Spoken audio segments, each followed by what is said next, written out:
We don't want you. We don't like you. You are unsuccessful. We don't like your ideas. You don't fit with us.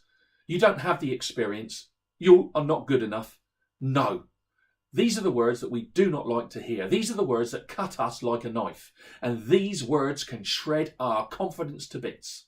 They can stop us in our tracks and they can stop us from chasing our dreams.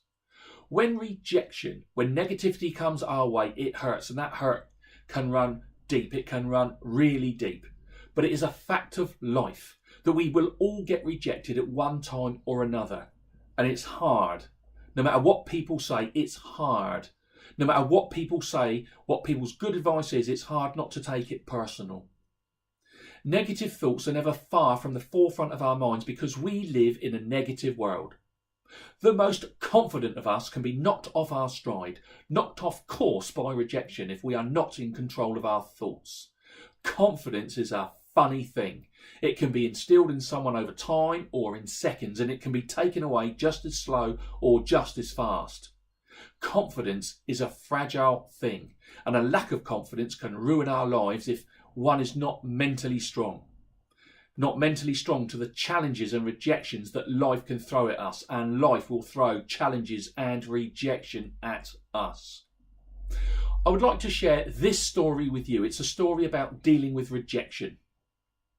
A man was in a nightclub and he was having a terrible evening because every girl that he asked to dance with him turned him down. They said no. And it started to ruin his confidence and to ruin his night.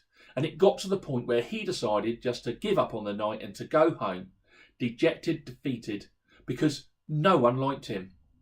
And he was making his way out of the club when he remembered a guy that he had worked with. The man worked in sales, and the guy that he thought about was a very successful salesman who made a load of money week in and week out. The man remembered asking his colleague one day, "What's the secret of your success? And how do you make so much money? And how do you make so many sales?" And he remembered the man's answer, which was a very simple and straightforward answer. It was, "I just keep on asking until someone says yes." That was it. I just keep on asking until someone says yes.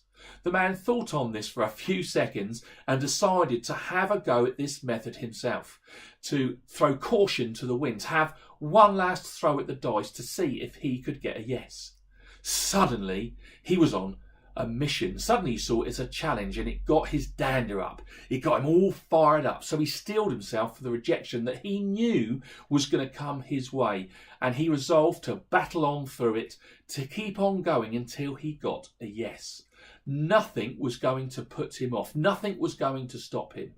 So he turned around and went back into the club because he was on a mission. He was a man with a purpose. He was after the victory of a yes. And he was going to get it, even if he had to work at it all night long.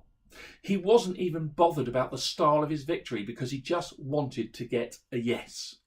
So he went up to the first girl that he came across and he asked her if she would dance with him, and she said, "No thanks." He just said to himself, "Next," and he went on to the next girl. And he asked her if she would dance with him, and she said, "No thanks" too. He said to himself again, "Next." And he went on to the next girl and asked her to dance with him, and she said no. He didn't let this deter him. He just said to himself, "Next," and went on to the next girl. She said, "No thanks." He said, "Next," and went on to the next girl, and the next girl, and the next girl. Now he nearly cracked on the 12th girl. She nearly broke his resolve. She nearly broke his nerve, but he remembered his friend and he decided to battle on. He asked the 13th girl, the 14th girl, and the 15th girl. And it wasn't until he asked the 16th girl that he scored his victory, and she said, "Yes.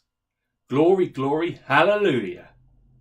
The point and learning from this story is we all live in a very competitive, demanding, unforgiving and cynical world, where there are hundreds of people after every job, after every promotion, where many people have great ideas and where we get rejected again and again and again, where things will go wrong for us and where we will experience failure.